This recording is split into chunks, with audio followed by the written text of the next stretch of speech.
A mother's love is supposed to be the strongest force in nature. It's the bond that drives parents to run into burning buildings, to sacrifice their own needs, to put their children's safety above everything else. Society expects mothers to be protectors, nurturers, the one constant source of unconditional love a child can count on. But for the victims in these cases, the greatest threat didn't come from strangers lurking in parking lots or predators hiding online.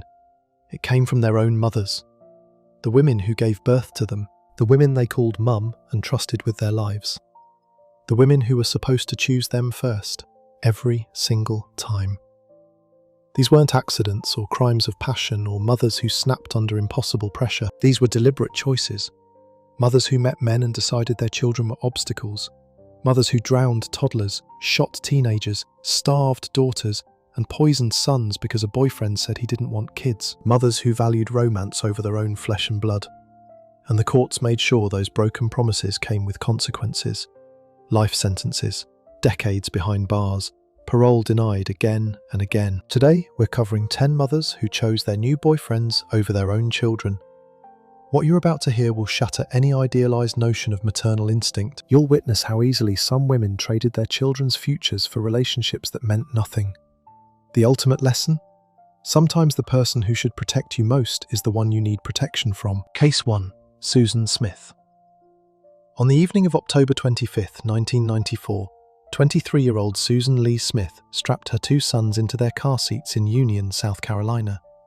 Michael Daniel Smith was 3 years old. Alexander Tyler Smith, who everyone called Alex, was 14 months old.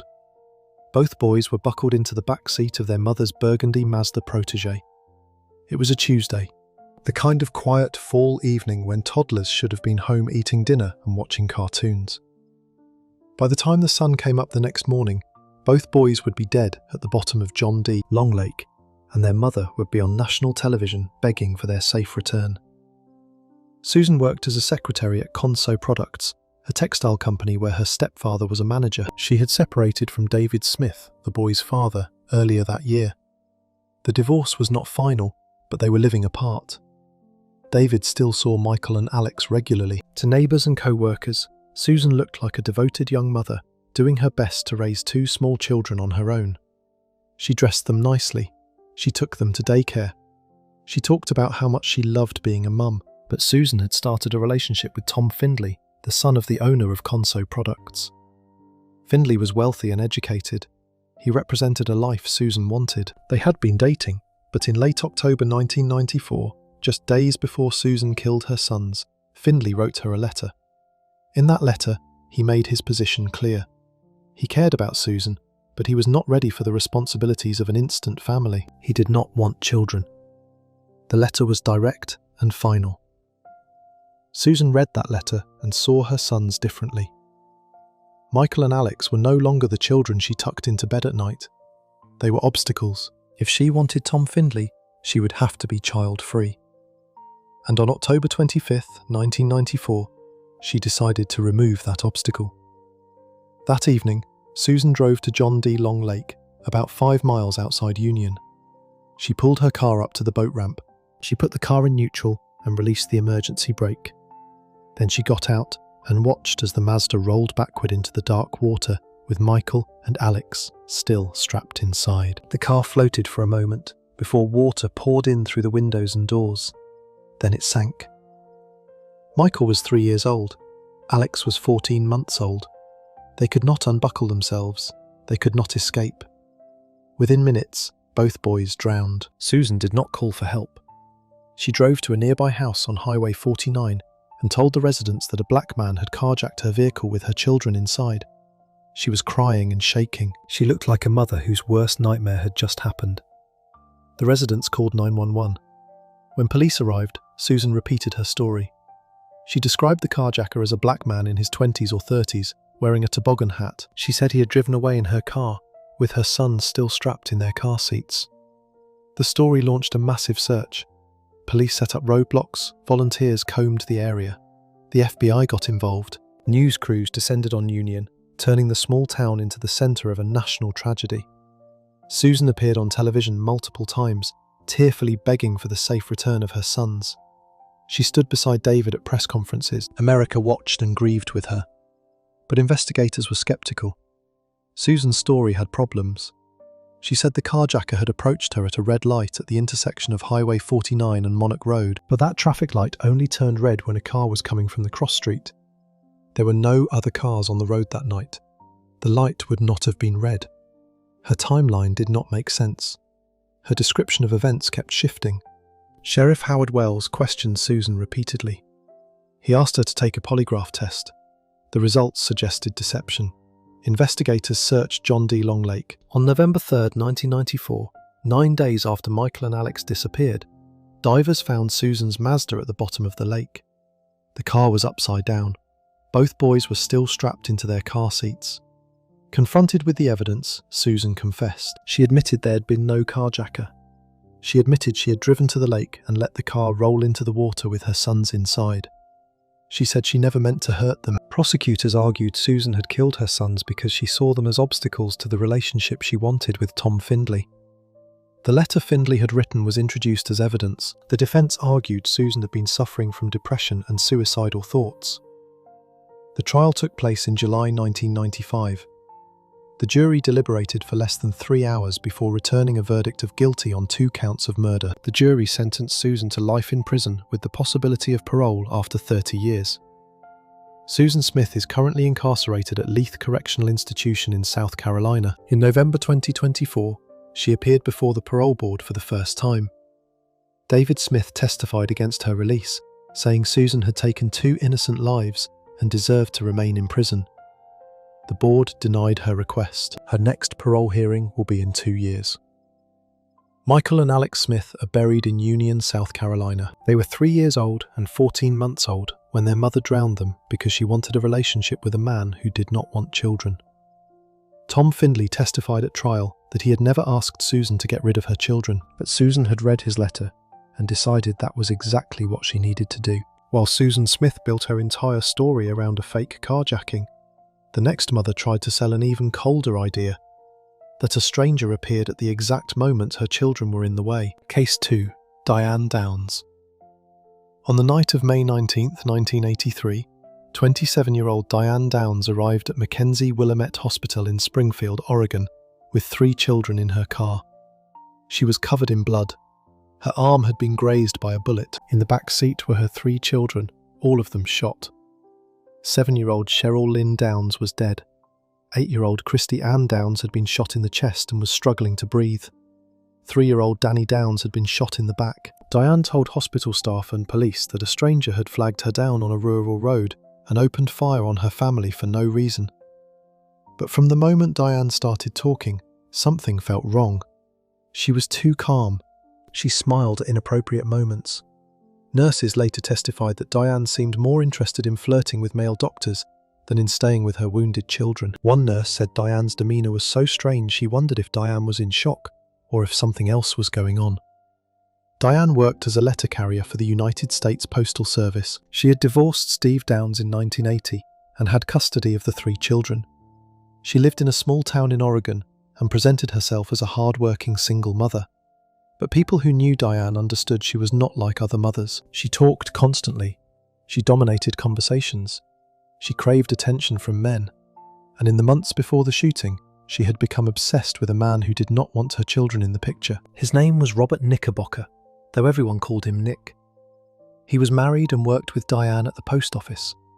They had an affair that lasted several months.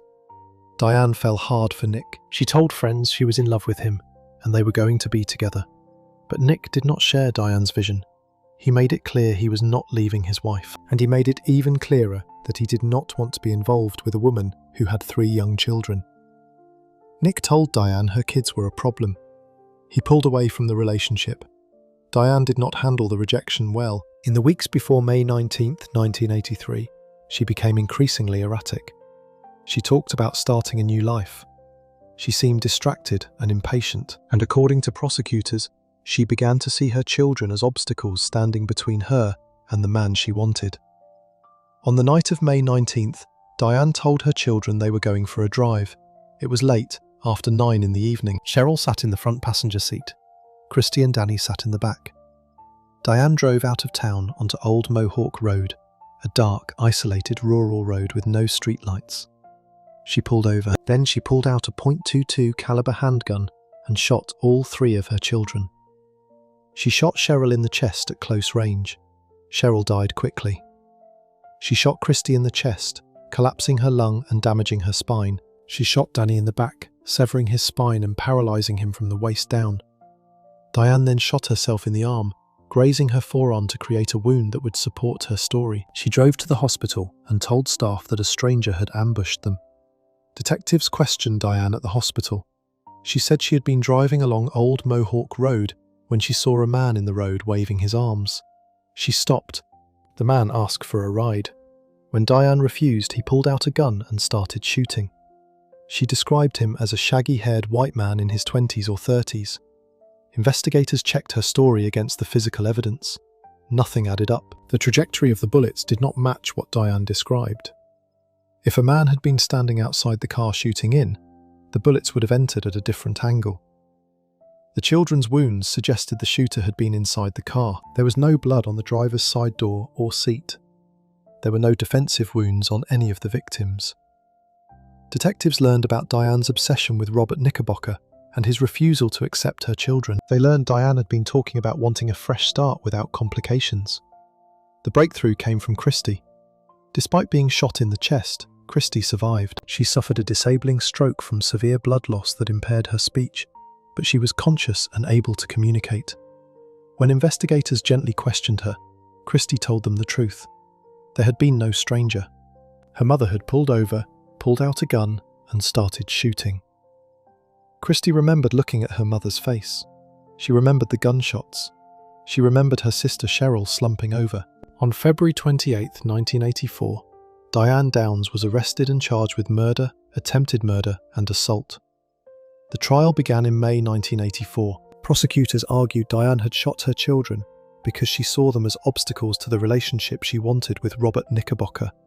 They presented Knickerbocker's testimony that he had told Diane he did not want children. They presented evidence of Diane's bizarre behaviour at the hospital, and they presented Christy's testimony that her mother had been the shooter. The jury deliberated for less than a day before returning a verdict of guilty on all counts. On June 17, 1984, Diane Downs was sentenced to life in prison plus 50 years. Diane is currently incarcerated at Central California Women's Facility. In December 2025, she was denied parole again. Her next parole hearing is scheduled for 2035. Cheryl Downs is dead. Christy Downs suffered a stroke that left her with lasting effects from what her mother did. Danny Downs is paralysed from the waist down and uses a wheelchair. Before we move on to the next case, make sure to subscribe if you're finding these stories as disturbing as I am. It helps us keep covering the cases that most channels won't touch. Diane Downs fought to control the narrative right up to the hospital doors. But the next case shows what happens when the danger is not a single night. It is a partner who lives in the home. Case 3. Tracy Connolly. On August 3, 2007, 17-month-old Peter Connolly died in his mother's home in Tottenham, London.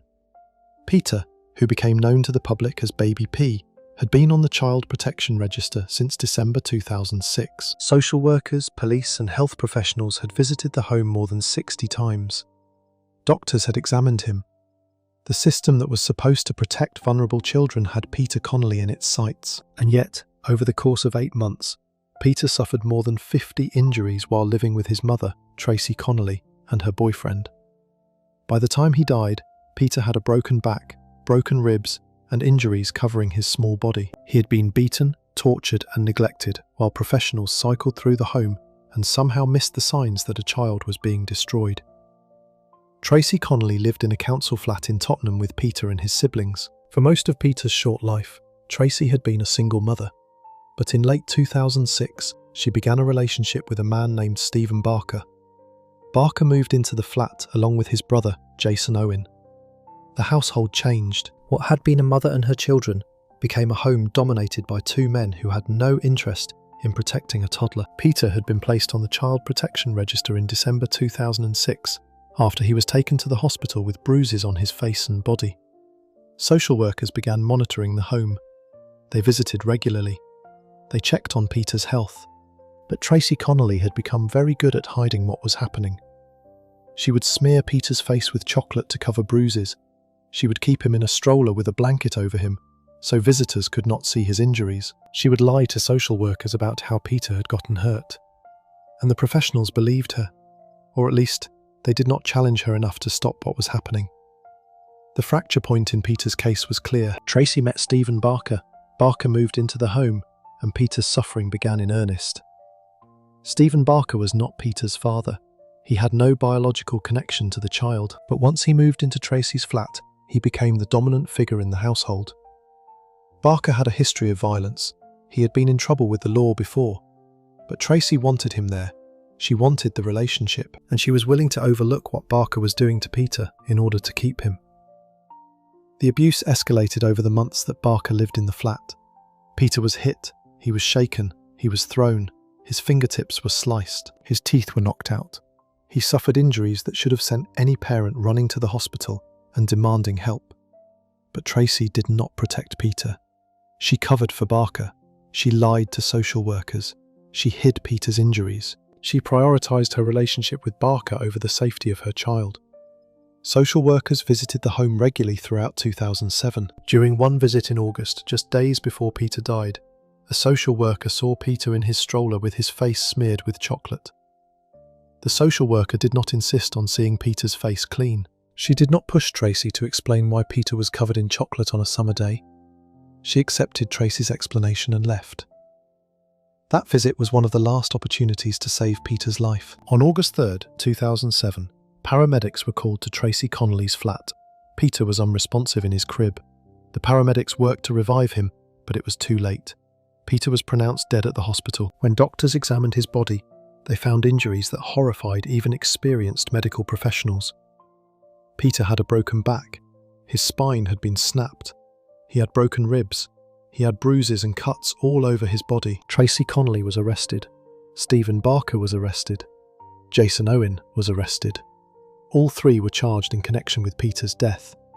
The charge against Tracy was causing or allowing the death of a child. This is a specific charge under English law. It means that even if Tracy did not personally inflict all of Peter's injuries, she allowed them to happen. She knew what was going on. She saw the abuse, and she did nothing to stop it, because stopping it would have meant confronting Stephen Barker. It would have meant losing the relationship. And Tracy Connolly chose the relationship over her child's life. The case became a national scandal in the United Kingdom. The public was outraged that a child could be on the Child Protection Register, could be visited by professionals more than 60 times, and still die from abuse in his own home. Investigations were launched into how social services had failed Peter. Reforms were promised. But none of that could bring Peter back. In May 2009, Tracy Connolly was sentenced to an indeterminate sentence with a minimum term of 5 years. Stephen Barker received a 12-year sentence for causing or allowing Peter's death. The legal terminology meant Tracy could only be released if a parole board determined she was no longer a danger. Over the years, Tracy has faced multiple parole hearings.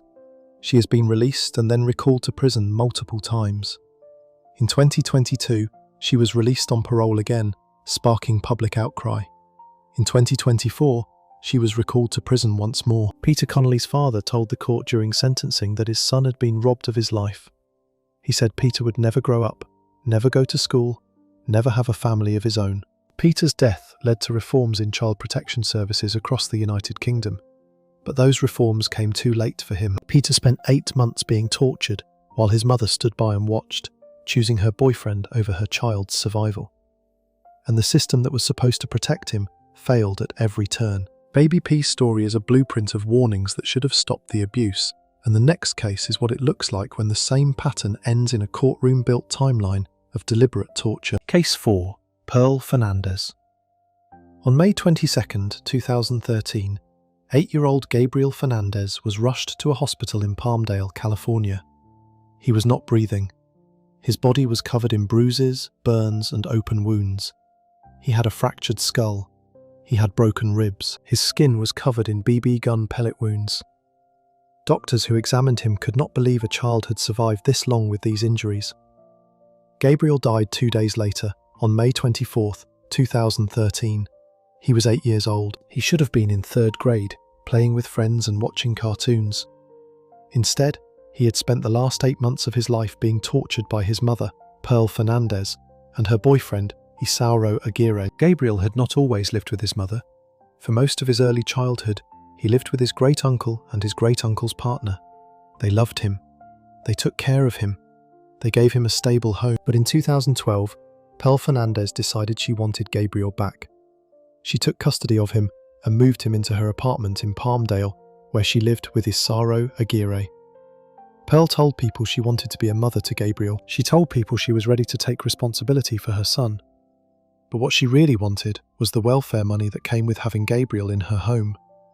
And once Gabriel was living with Pearl and Isauro, his life became a nightmare. Gabriel attended school at Summer Wind Elementary. His teachers noticed the bruises. They noticed that Gabriel came to school hungry. They noticed that he was quiet and withdrawn. They reported their concerns to the Department of Children and Family Services multiple times. Social workers visited the home. They interviewed Pearl and Isauro. They looked at Gabriel, but each time they closed the case without removing Gabriel from the home. And each time they left, the abuse got worse. Pearl Fernandez had 6 children.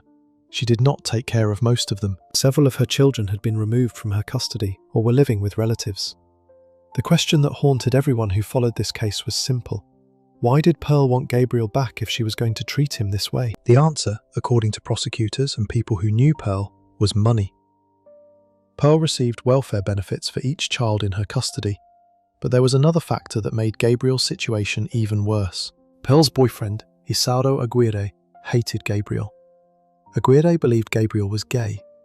Aguirre mocked Gabriel for the way he walked and talked. Aguirre convinced Pearl that Gabriel was weak and deserved to be punished. And Pearl, who wanted to keep Aguirre happy, went along with the abuse. She participated in it. She encouraged it. She chose her relationship with Aguirre over the safety of her son. The abuse began almost as soon as Gabriel moved into Pearl's apartment. At first it was beatings. Then it escalated. Pearl and Isauro forced Gabriel to eat cat feces. They forced him to eat his own vomit. They made him sleep in a cabinet, bound and gagged. They shot him with a BB gun as punishment for minor infractions. They beat him with a baseball bat. They burned him with cigarettes. The abuse was constant. It was deliberate, and it was done with the intention of breaking Gabriel's spirit. By May 2013, Gabriel was being tortured daily. He was beaten with belts, bats, and metal objects. He was shot with a BB gun.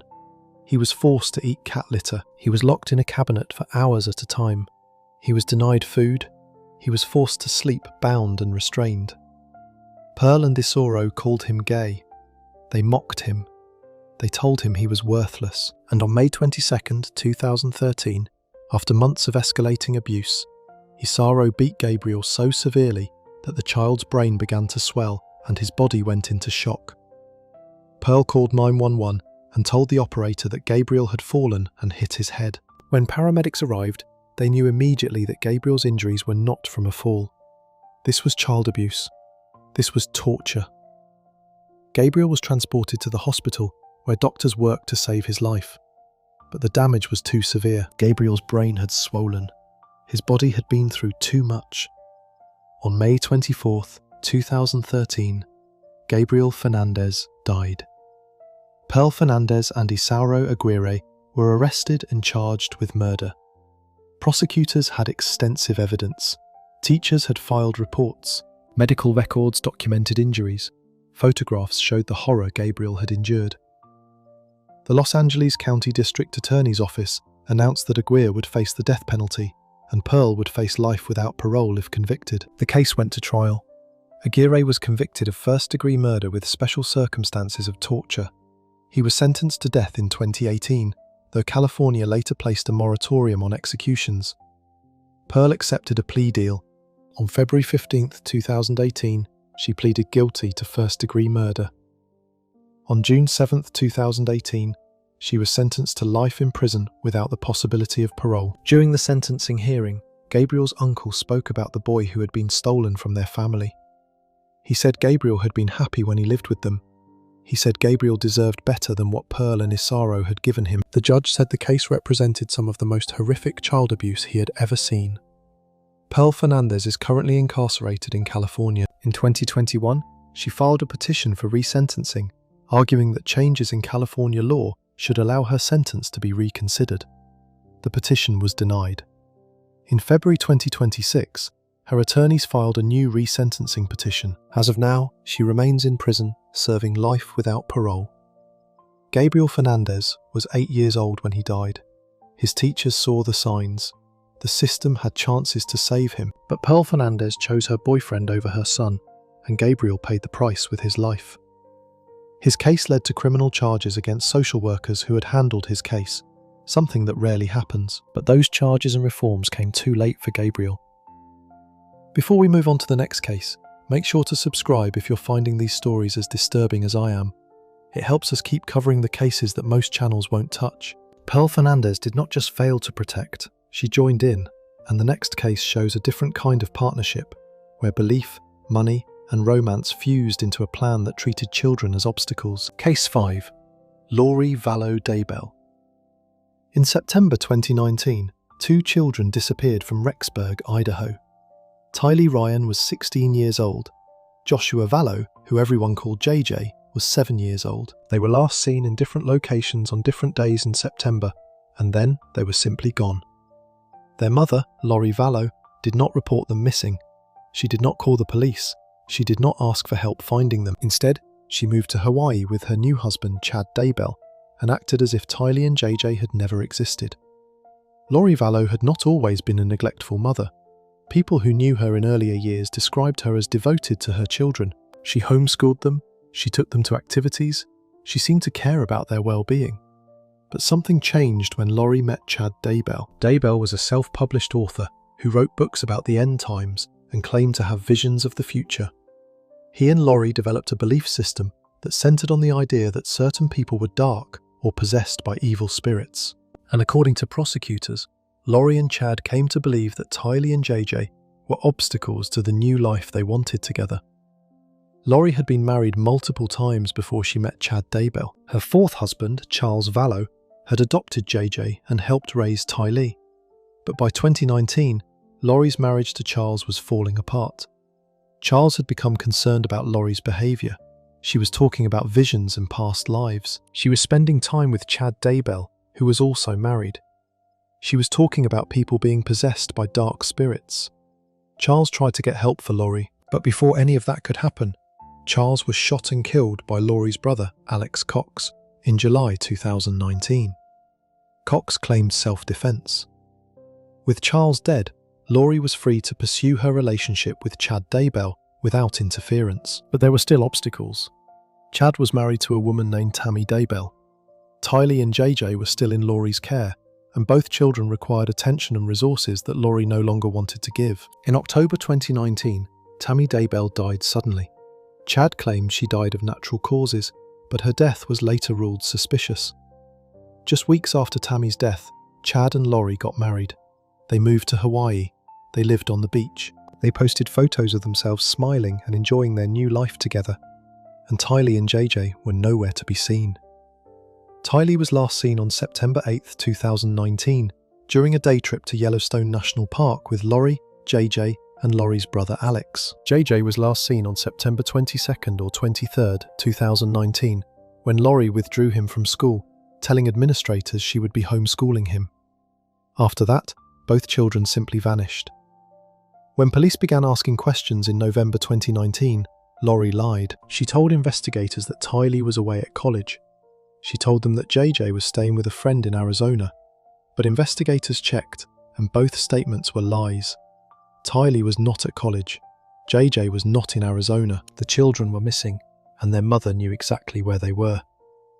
In January 2020, police located Lori and Chad in Hawaii and served them with a court order demanding that Lori produce the children within 5 days. She did not. She could not. The children were already dead. On June 9, 2020, investigators executed a search warrant on Chad Daybell's property in rural Idaho. They found the remains of both children buried on the property. Tylee's body had been burned and dismembered. JJ's body was wrapped in plastic and duct tape.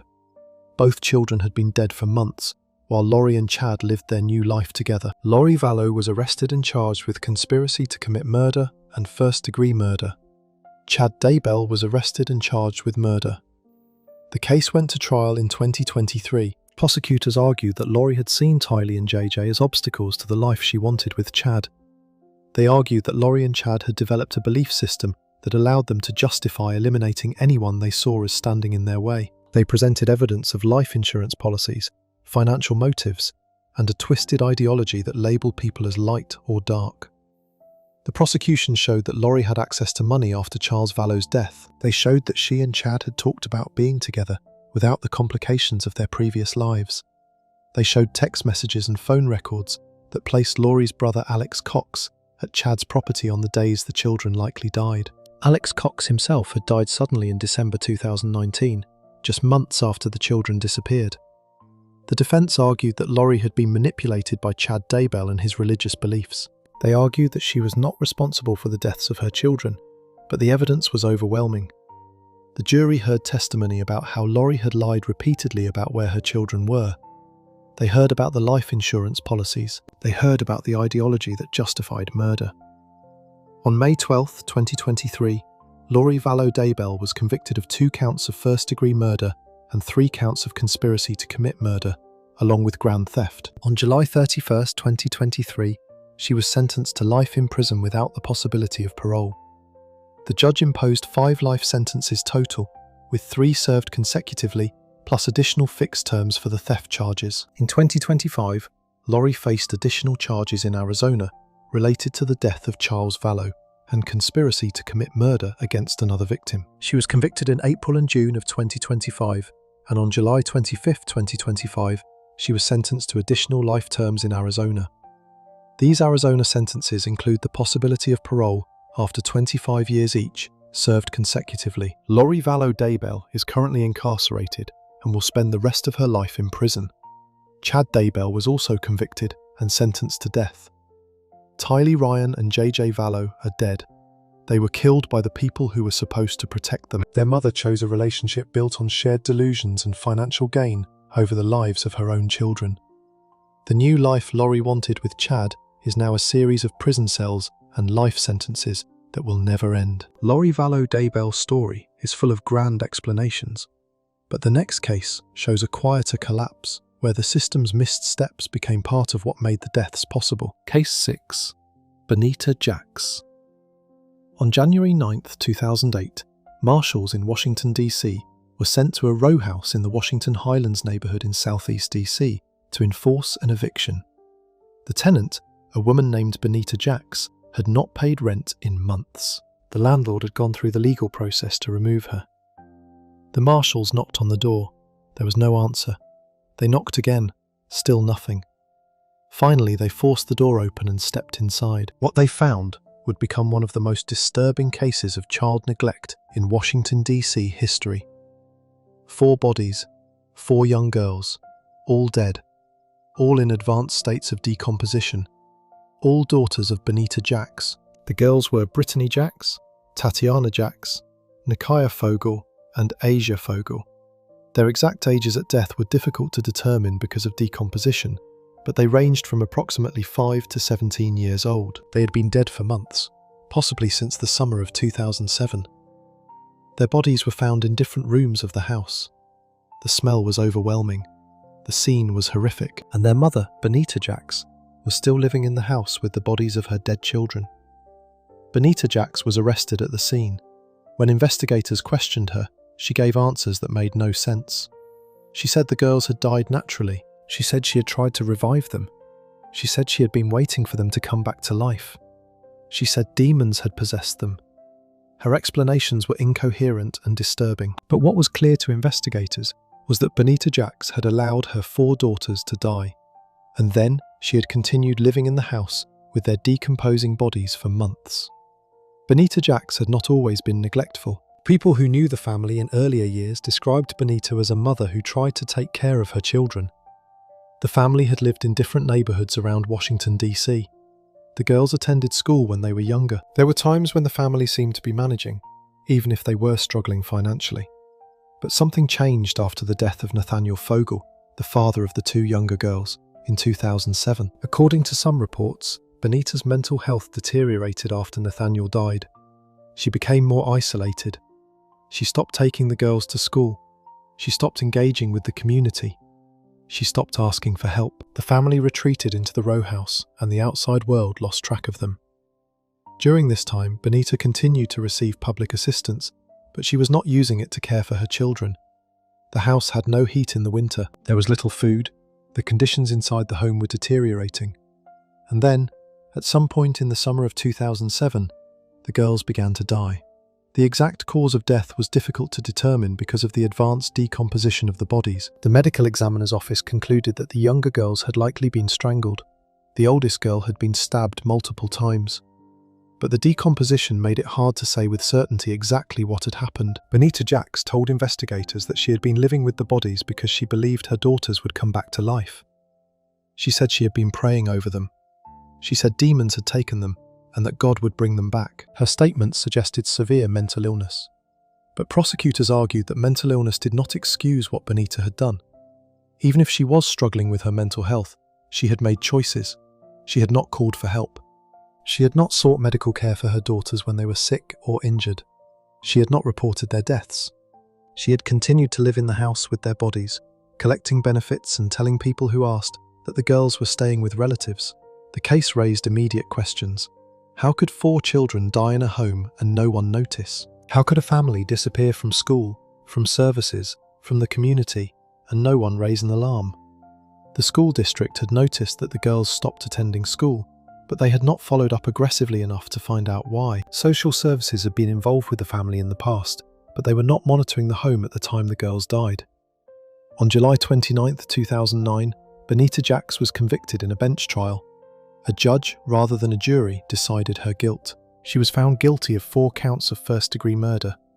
On December 18, 2009, she was sentenced to 120 years in prison, effectively 30 years for each child. The judge said that the case represented one of the most serious failures of a parent's duty that he had ever seen. The case led to scrutiny of the Washington, D.C. child welfare system. How had 4 children died without anyone noticing? How had the school system not followed up more aggressively when the girls stopped attending? The failures were systemic, and they pointed to gaps in the safety net that was supposed to catch families in crisis. Benita Jacks is currently incarcerated and will spend the rest of her life in prison. Brittany, Tatiana, Nakia, and Asia are dead. They died inside a home that should have been safe. They died while their mother retreated into delusion and isolation. And they died because no one outside that home pushed hard enough to find out what had happened to them. The system failed them. Their mother failed them, and 4 childhoods were erased inside a house that became a tomb. Before we move on to the next case, make sure to subscribe if you're finding these stories as disturbing as I am. It helps us keep covering the cases that most channels won't touch. Benita Jacks was convicted without the neat satisfaction of clear forensic answers. And the next case is even more disturbing, because the cruelty was built into the daily routine long before anyone called it murder. Case 7. Teresa Knorr. In 1984, in Sacramento, California, a 17-year-old girl named Susan Knorr was shot, set on fire, and left to die in the mountains. A year later, in 1985, another young woman named Sheila Sanders was found dead in a cardboard box near the Truckee Tahoe Airport. Her body was emaciated and showed signs of prolonged abuse. The 2 deaths seemed unrelated. They were investigated separately, and for years, no one connected them to the same source. But in 1993, a woman named Terry Knorr went to the police with a story that would expose one of the most brutal cases of prolonged child abuse in California history. Terry told investigators that both victims were her sisters, and their killer was their mother, Teresa Knorr. Teresa Knorr had 6 children, 3 sons and 3 daughters. The sons were relatively safe. Teresa doted on her boys and treated them well, but her daughters were different. Teresa hated her daughters. She abused them physically, emotionally, and psychologically for years. She starved them. She tortured them. She forced them to fight each other, and when they became too much trouble or threatened to expose what was happening, Teresa killed them. Teresa had been married multiple times. Her relationships with men were violent and unstable. Her third husband, Robert Knorr, was the father of most of her children. After Robert and Teresa divorced in the early 1970s, Teresa's behaviour toward her daughters deteriorated even further. She became paranoid. She accused her daughters of being witches. She accused them of putting spells on her. She became convinced that they were trying to steal men from her or make her look bad, and she punished them brutally. The abuse in the Knorr household was constant and escalating. Teresa would beat her daughters with weapons, including a metal curtain rod. She would burn them with cigarettes. She would lock them in closets for days. She would starve them as punishment. She forced her sons to help her abuse their sisters. The household was a nightmare where Teresa held absolute power and used it to destroy her daughters. Susan Knorr, the oldest daughter, bore the worst of the abuse. In the early 1980s, Teresa shot Susan in the chest during a fight. The bullet lodged in Susan's back, but Teresa refused to take her to the hospital. She was afraid that if doctors saw the gunshot wound, the authorities would investigate and discover the abuse. So Susan lived with the bullet in her back for about 2 years. The wound became infected. Susan became sick. She needed medical care, but Teresa still refused to help her. By 1984, Susan was so sick from the infected bullet wound that Teresa decided she had become a liability. Teresa told her sons, Robert and William, that Susan needed to be taken care of. On July 16, 1984, Teresa and her 2 sons drove Susan to a remote area in the Sierra Nevada mountains. Teresa had handcuffed Susan. She had gagged her. Susan was weak and sick. She could barely move. Teresa ordered her sons to shoot Susan. When they hesitated, Teresa shot Susan herself. Then she doused Susan's body with gasoline and set it on fire. Susan Knorr was 17 years old. After Susan's death, the abuse continued for the remaining daughters. Sheila Sanders, another daughter, was also a target. Teresa accused Sheila of being possessed. She locked Sheila in a closet and left her there for weeks. She starved her. She denied her water. Sheila's weight dropped to dangerous levels. Her body began to shut down, and when Sheila became too weak to survive, Teresa decided to get rid of her too. In 1985, Teresa and her sons put Sheila's dying body in a cardboard box and dumped it near the Truckee Tahoe airport area. Sheila Sanders died shortly after. She was approximately 20 years old. Her body was found, but without identification, investigators could not determine who she was or how she had ended up in that condition. The case went cold. Terry Knorr, the daughter who eventually went to the police, had escaped the household in the late 1980s. She moved away. She tried to build a life away from her mother. But the memories of what Teresa had done haunted her. In 1993, Terry finally contacted authorities and told them everything. She told them about the abuse. She told them about Susan being shot and burned. She told them about Sheila being starved and dumped. She told them that their mother was responsible for it all. Investigators reopened the cases. They found the remains of Susan Knorr in the mountains where Teresa had burned her body 9 years earlier. They connected the unidentified body found in 1985 to Sheila Sanders. They gathered testimony from the surviving children, and on November 10, 1993, Teresa Knorr was arrested. Teresa was charged with 2 counts of murder, 2 counts of conspiracy to commit murder, and multiple counts of torture and other crimes. In 1995, facing overwhelming evidence and the prospect of her sons testifying against her, Teresa accepted a plea deal. On October 17, 1995, Teresa Knorr pleaded guilty to 2 counts of murder. She was sentenced to 2 consecutive life sentences. Because she accepted the plea deal to avoid the death penalty, she received life imprisonment with the possibility of parole rather than execution. Teresa Knorr is currently incarcerated at the California Institution for Women in Chino, California. She has been denied parole multiple times. Susan Knorr and Sheila Sanders are dead.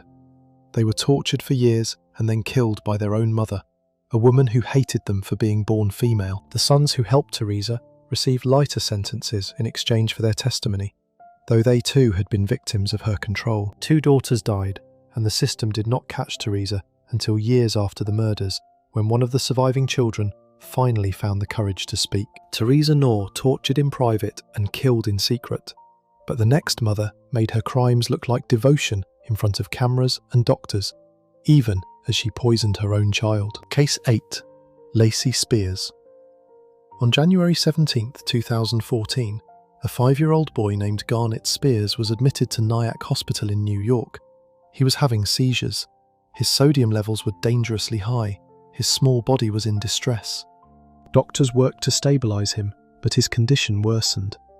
2 days later, on January 19th, Garnet was transferred to Maria Ferrari Children's Hospital in Valhalla, New York, where specialists tried to save his life. On January 23, 2014, Garnet Spears died. The cause of death was salt poisoning. Someone had fed Garnet lethal amounts of sodium through his feeding tube, and that person was his mother, Lacey Spears. Garnet Spears had been sick for most of his short life. At least, that was what his mother told everyone. Lacey Spears documented Garnet's illnesses on social media.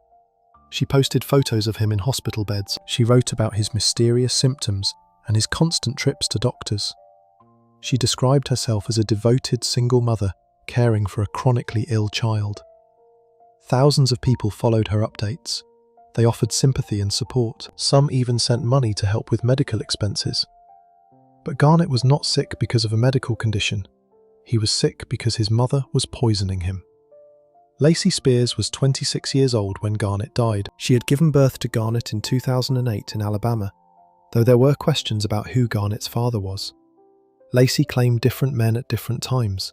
She created elaborate stories about Garnet's father being a police officer who had died, but investigators later determined that many of Lacey's stories about Garnet's father and her own background were fabrications.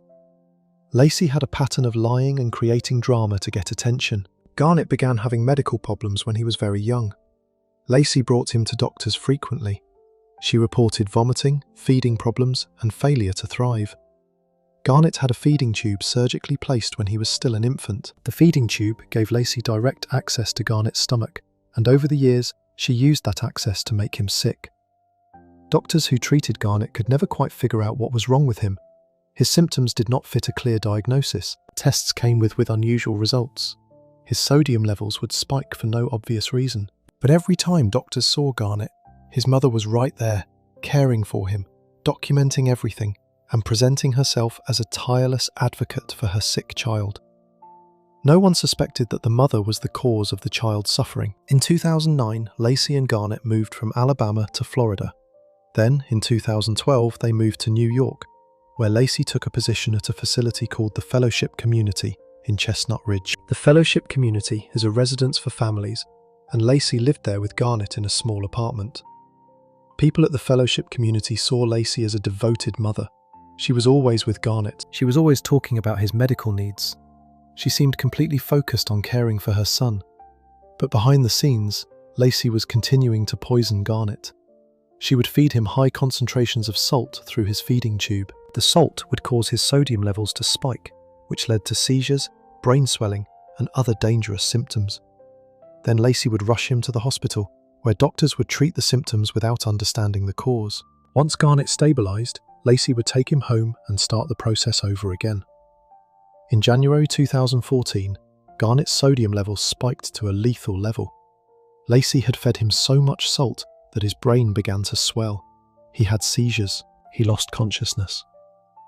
Doctors at Nyack Hospital and then at Maria Ferrari Children's Hospital tried to save him, but the damage was too severe. Garnet Spears died on January 23, 2014. He was 5 years old. Doctors were immediately suspicious. Garnet's sodium levels had been extraordinarily high, far higher than could be explained by any natural cause or accidental ingestion. Investigators began looking into how Garnet could have ingested so much salt. They reviewed hospital records. They interviewed medical staff. They reviewed surveillance footage from the hospital. And what they found was damning. Video cameras monitoring Garnet's hospital room showed Lacey Spears taking Garnet into a bathroom with his feeding tube equipment. She stayed in. Investigators believe that Lacey had been feeding Garnet salt through his feeding tube while in the bathroom, away from the view of hospital staff. Lacey Spears was arrested on June 17, 2014, and charged with second-degree murder and first-degree manslaughter. Prosecutors argued that Lacey had been poisoning Garnet for years in a case of what they believed to be Munchausen syndrome by proxy. Munchausen syndrome by proxy is a mental health disorder where a caregiver, usually a parent, fabricates or induces illness in a person under their care in order to gain attention and sympathy. The disorder is rare but extremely dangerous because the victim, often a child, is subjected to unnecessary medical procedures and, in severe cases, is deliberately harmed or killed. The trial began in February 2015. Prosecutors presented medical records showing Garnett's repeated hospitalizations and unusual sodium spikes. They showed the surveillance footage from the hospital. They brought in medical experts who testified that Garnett's sodium levels could not have reached the levels they did without someone intentionally feeding him salt. They presented evidence from Laci's social media accounts, where she had documented Garnett's illnesses in exhaustive detail, gaining thousands of followers and significant attention. The defense argued that Laci loved her son and would never hurt him. They suggested that Garnett's death could have been the result of a medical condition that doctors had missed. But the evidence against Laci was overwhelming. The jury deliberated for less than 5 hours. On March 2, 2015, Laci Spears was convicted of second-degree murder. On April 8, 2015, she was sentenced to 20 years to life in prison. The judge said that Laci had subjected Garnett to repeated abuse and medical torture in order to gain attention for herself. He said that Garnett had suffered needlessly because his mother had valued the sympathy and attention she received over his safety. Laci Spears is currently incarcerated at the Bedford Hills Correctional Facility in New York. She will be eligible for parole in 2034, though there is no guarantee she will be released. Garnett Spears is dead. He spent 5 years being poisoned by the person who was supposed to protect him. His mother fed him salt, documented his suffering on social media, and basked in the sympathy of strangers while her son's body broke down. And all of it was done so that Laci Spears could feel important. Before we move on to the next case, make sure to subscribe if you're finding these stories as disturbing as I am. It helps us keep covering the cases that most channels won't touch. Laci Spears played the devoted mother online while she poisoned her son in secret, but the next case strips away any pretense and shows a mother who killed without any cover story or justification. Case 9. Julie Skenecker. On the morning of January 27, 2011, police in Tampa, Florida, received a call from a man who had just returned home from a business trip. The man was Parker Skenecker, a military intelligence officer. He had walked into his house and found his wife, Julie Skenecker, on the back porch covered in blood. She told him she had shot their children.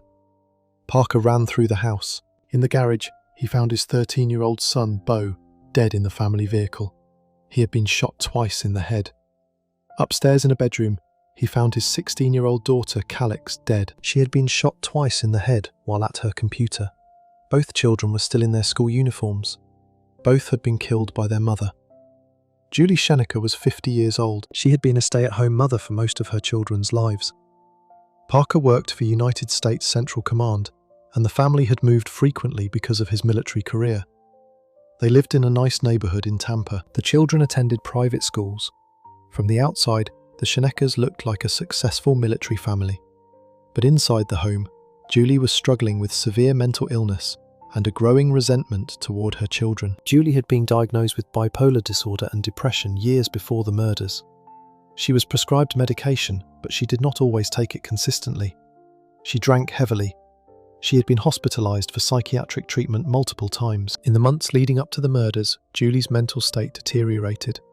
She stopped taking her medication. She drank more. She became angry and fixated on her children's behavior. In the weeks before the killings, Julie bought a gun. She went to a shooting range to practice. She told people at the range that she wanted to learn how to shoot because she was a military wife and thought it was important.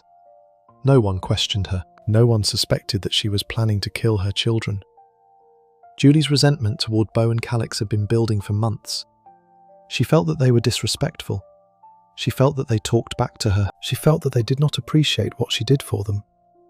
In her mind, these normal teenage behaviors were intolerable offenses, and she began to believe that the only way to solve the problem was to kill them. On the afternoon of January 27, 2011, Julie drove Bo to soccer practice. On the way home, she shot him twice in the head while he sat in the passenger seat of the family vehicle. Bo died in the car. Julie drove back to the house with her son's body still in the vehicle. She parked in the garage and left Bo's body there. Later that same day, January 27th, Julie went into Calix's bedroom while her daughter was doing homework at her computer. Julie stood behind her and shot her twice in the head. Calix died at her desk. Julie then placed her daughter's body on the bed. After killing both children, Julie went to the back porch of the house, sat down, and waited for her husband to come home. When police arrived, they found Julie on the porch. She was coherent. She admitted immediately that she had killed her children. She told officers that Beau and Calix had been mouthy and disrespectful. She said they talked back to her. She said she could not take it anymore. She showed no remorse. She spoke about her children as if they had been problems that she had solved. Julie Schenecker was arrested and charged with 2 counts of first-degree murder. The case went to trial in 2014. The defense argued that Julie was legally insane at the time of the murders.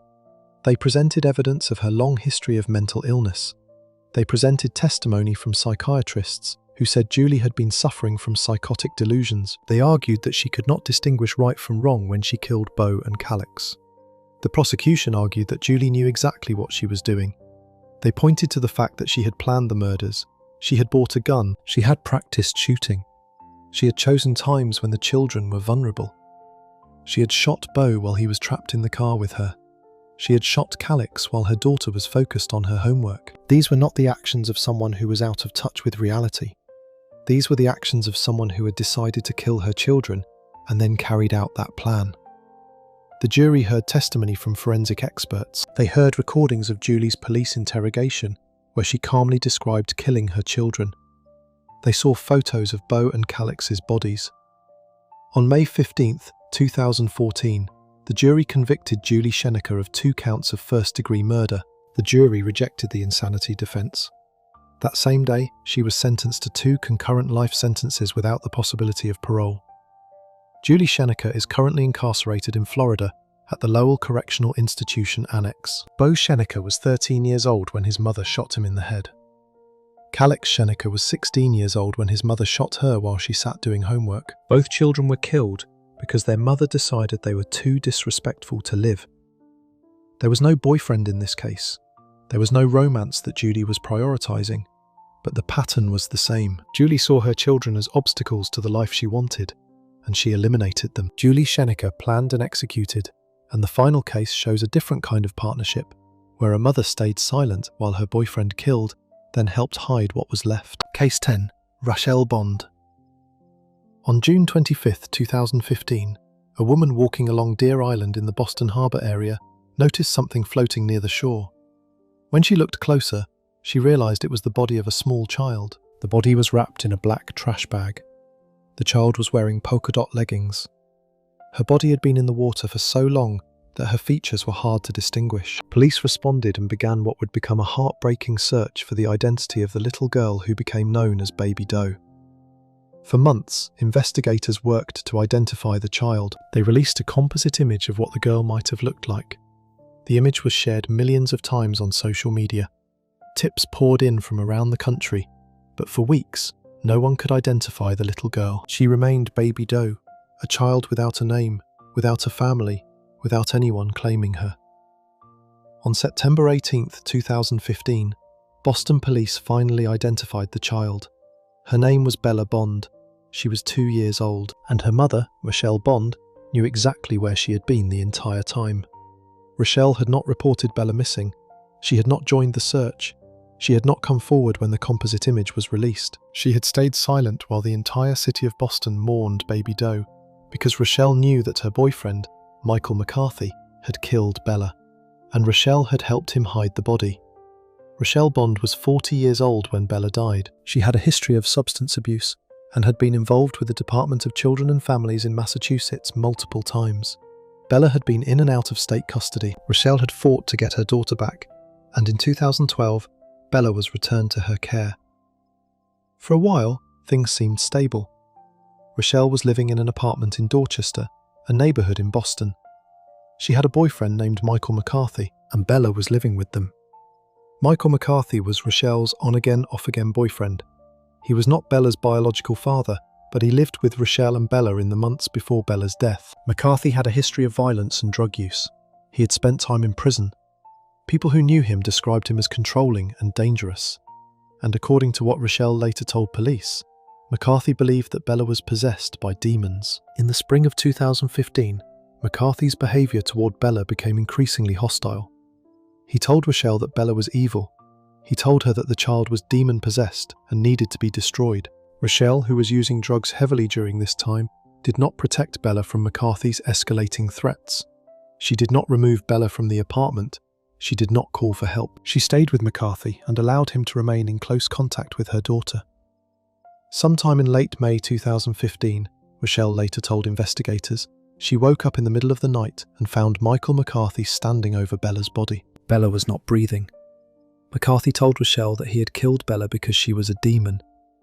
Rochelle said she was in shock, but instead of calling the police, instead of running to a neighbour, instead of doing anything to get help or report what had happened, Rochelle helped McCarthy hide Bella's body. They put Bella's small body into a trash bag. They weighted the bag down and stored it in a refrigerator in the apartment for several weeks.